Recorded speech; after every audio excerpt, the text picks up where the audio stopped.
नमस्कार दोस्तों, मैं डॉक्टर पलक जायसवाल, कंसल्टेंट ब्रेन और स्पाइन सर्जन नागपुर, आपका अपने यूट्यूब चैनल पर स्वागत करता हूँ। इस चैनल के माध्यम से हम ब्रेन और स्पाइन से संबंधित सभी बीमारियों और उनके ट्रीटमेंट के बारे में जानकारी देते हैं।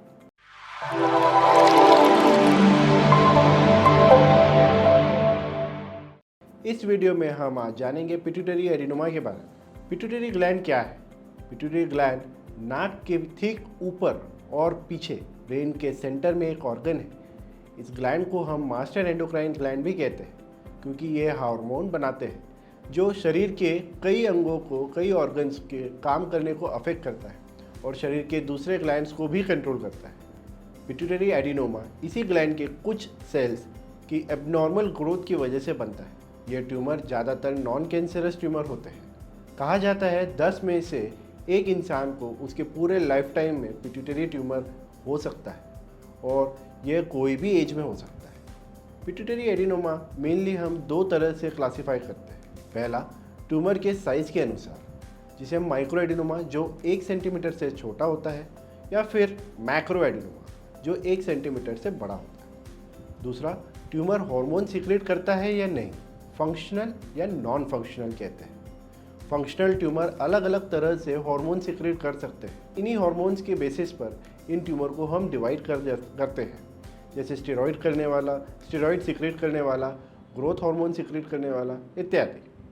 पिट्यूटरी एडिनोमा मेनली दो तरीक़ों से प्रेजेंट कर सकता है। पहला, बॉडी में किसी एक तरह का हार्मोन का एक्सेस, मतलब हाइपर सिक्रेशन या कमी, हाइपोसिक्रेशन होने की वजह से आने वाले सिम्टम, जैसे कि वेट गेन हो सकता है, इजी ब्लीडिंग या ब्रूजिंग, शरीर के बोन स्ट्रक्चर्स में कुछ चेंजेस आ सकते हैं, स्पेशली हैंड्स और फेस में। कुछ पेशेंट्स में मेंस्ट्रुअल इरेगुलरिटीज़ आती है, लैक्टेशन हो सकता है, इरेक्टाइल डिसफंक्शन, हीट और या कोल्ड इंटॉलरेंस भी हो सकता है। ज़्यादातर पिट्यूटरी ट्यूमर उसके आसपास के स्ट्रक्चर्स, जैसे कि नर्व्स या ब्रेन के कुछ पार्ट्स को दबाव डाल सकते हैं। इस कंडीशन में वो कंप्रेशन वाले सिम्टम्स कॉज करते हैं, जैसे कि हेडेक या फिर विजुअल डिस्टर्बेंसेस हो सकते हैं। कुछ पेशेंट में हाइड्रोकेफेलस भी हो सकता है। कुछ ट्यूमर्स इंसिडेंटली भी डिटेक्ट हो सकते हैं। जब हम किसी और वजह से ब्रेन की इमेजिंग करते हैं, तब हमें पता चलता है उसमें पिट्यूटरी ट्यूमर भी है। पिट्यूटरी एडिनोमा का डायग्नोसिस कैसे किया जाता है? आपकी डिटेल क्लिनिकल हिस्ट्री ली जाती है, जनरल एग्जामिनेशन और स्टैंडर्ड न्यूरोलॉजिकल एग्जामिनेशन किया जाता है। इसके साथ साथ ऑप्थेल्मोलॉजिकल एग्जामिनेशन भी किया जाता है। इसके बाद आपके कुछ routine blood test, urine test और कुछ स्पेसिफिक टेस्ट, जैसे कि डिटेल्ड हार्मोन एनालिसिस किया जाता है। इसमें आपके prolactin levels, growth hormone, thyroid hormone, cortisol, LHFSH के लेवल देखा जाता है। इसके साथ रेडियोलॉजिकल इन्वेस्टिगेशन भी की जाती है, जैसे कि CT स्कैन और MRI स्कैन। दोनों से ही हमें अलग अलग इन्फॉर्मेशन मिलती है। इसके साथ आपका एक फॉर्मल विजन एनालिसिस भी किया जाता है। फाइनली आपकी बायोप्सी से ही कंफर्म किया जाता है कि ये कौन से टाइप का ट्यूमर है और ये कितना एग्रेसिव है। पिट्यूटरी एडिनोमा की ट्रीटमेंट कैसे की जाती है? इसकी ट्रीटमेंट एक मल्टी डिसिप्लिनरी अप्रोच से की जाती है। इसमें एक न्यूरोसर्जन और एंडोक्राइनोलॉजिस्ट, जिसे हम हार्मोन डिसऑर्डर स्पेशलिस्ट के साथ साथ एक ENT और ऑप्थेल्मोलॉजिस्ट भी होते हैं। पेशेंट के क्लिनिकल प्रेजेंटेशन से पिट्यूटरी एडिनोमा का ट्रीटमेंट डिसाइड किया जाता है। ट्यूमर के साइज और ब्रेन की बाकी पार्ट से उसके रिलेशन पर और ट्यूमर हार्मोन सीक्रेट करता है या नहीं, इन सब बातों से आधार पर ट्रीटमेंट डिसाइड किया जाता है। पहला स्टेप होता है ऑब्जर्वेशन।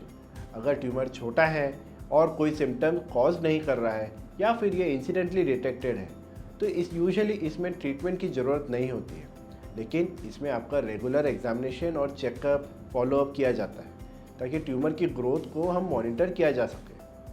अगर एडिनोमा बड़ा है या फिर उससे कोई सिम्टम को हो रहे हैं, तो उसका ट्रीटमेंट किया जाता है। ट्यूमर की ट्रीटमेंट के लिए कुछ मेडिसिन का भी यूज़ करते हैं। मेडिसिन से ट्यूमर को श्रिंक किया जा सकता है। कुछ मेडिसिन से हार्मोन की मात्रा को कम किया जाता है और कुछ से हार्मोन रिप्लेसमेंट किया जाता है। मेडिसिन का रोल पिट्यूटरी ट्यूमर्स में बहुत लिमिटेड होता है और ये सभी ट्यूमर्स में यूज़ नहीं होती है। सर्जरी पिट्यूटरी ट्यूमर्स के लिए डेफिनेटिव या मेनस्टे होती है। सर्जरी दो तरह से की जाती है, ट्रांसक्रेनियल अप्रोच या फिर क्रेनेटोमी लेस कॉमनली यूज़ होता है और ये लार्ज ट्यूमर या इन्वेसिव ट्यूमर्स के लिए रिजर्व होता है, खासकर उन पेशेंट्स के लिए जिसमें ट्रांसफिनोइडल अप्रोच नहीं यूज़ किया जा सकता है। दूसरा होता है ट्रांसपिनोइडल अप्रोच। इस अप्रोच से ट्यूमर को माइक्रोस्कोप या एंडोस्कोप यूज़ करके नाक के पिछले हिस्से से निकाला जाता है। एंडोस्कोपिक ट्रांसनेजल ट्रांसपिनोइडल अप्रोच सबसे कॉमनली यूज़ किया जाता है और ये वेल टॉलरेटेड अप्रोच होता है। ये मिनिमली इन्वेजिव अप्रोच होता है और इसके साइड इफ़ेक्ट भी सबसे कम होते हैं। इससे पेशेंट की रिकवरी भी बहुत अच्छी होती है और जल्दी होती है। अगर आपको इस सर्जरी के बारे में जानना है तो हमारे दूसरे वीडियो को ज़रूर देखें, जिसका लिंक डिस्क्रिप्शन में दिया है। फिर होता है रेडिएशन थेरेपी। रेडिएशन थेरेपी भी पिट्यूटरी ट्यूमर्स में यूज़ किया जाता है इसके ट्रीटमेंट के लिए। इसमें एक्सरेज के हाई डोसेज यूज़ करके ट्यूमर को डिस्ट्रॉय या श्रिंक किया जाता है। ज़्यादातर ये सर्जरी के बाद यूज़ किया जाता है। रेडियोथेरेपी से ट्यूमर की रिकरेंस को रोकने में मदद होती है। ओवरऑल ट्रीटमेंट के बाद पिट्यूटरी एडिनोमास को मॉनिटर करने के लिए आपकी रेगुलर फॉलोअप की जाती है और इमेजिंग किया जाता है। कुछ पेशेंट्स को long term hormone replacement therapy भी देना पड़ता है। रेगुलर फॉलोअप करने से हम ट्यूमर के रिकरेंस को जल्दी से जल्द पकड़ सकते हैं, डिटेक्ट कर सकते हैं।